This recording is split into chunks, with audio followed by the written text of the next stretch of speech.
It's a pretty big day today for Native Women's Association of Canada. It is the Sisters in Spirit Vigil Day, and joining us is the president of the organization, Michelle Odette. Great to have you here on the show. Merci, thank you. And this is something that is actually happening across the country, about 163 vigils, registered vigils.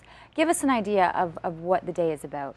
The day is about to honor the family, of course, honor the sister that we lost, missing and murdered Aboriginal women and young girls. And it's been happening for decades here in Canada, and we can see easily that over 600 women disappeared and had no justice. So we're honoring their family and our stolen sisters. The number 600 is overwhelming. That just seems like a number that you can't even kind of fathom when you're talking about women, young women. If we were putting the number for the Canadian women, it would have been more than 20,000 women with no justice at the end.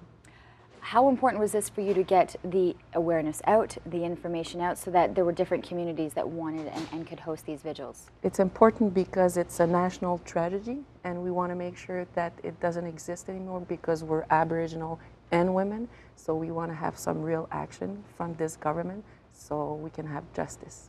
There's a rally that's going to happen today at Parliament Hill, is that right? So what is the anticipation of what will be happening there? And do you see that you're getting response from the general public and from the government? Thank you very much from the Canadian population. We have a lot of support, and my dream today is to make sure that the voice of the family and Native women of Canada make sure that this government will hear what we're asking, and we're asking some concrete action.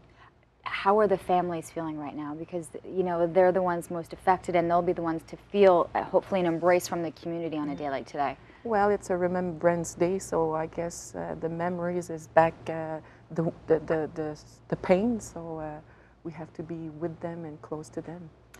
With this part of the initiatives, what is it that the group does in general, that your organization is doing on a daily basis? On a daily basis, Nwac, it's to advocate for Aboriginal women to make sure that we enhance the quality of life.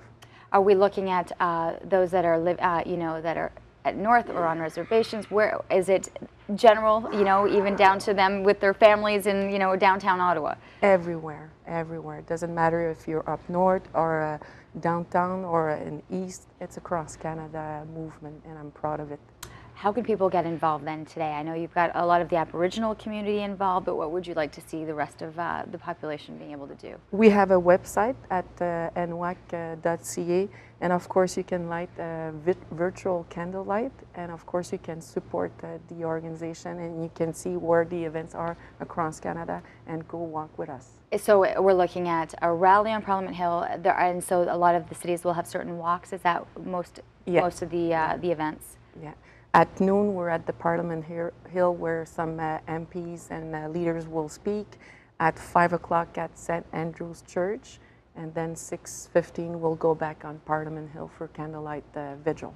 Hopefully, if you're able to make it, I know when you think of the number of women that are affected and the families, it's something that we need to consider and also bring awareness to, especially when there's so many that the justice hasn't yet been served. Yeah. There's a lot of them. It was a pleasure to meet you. Thank you for the work that it is that you're doing. And keep that in mind again, the rally at Parliament Hill at noon and then the vigil later on tonight.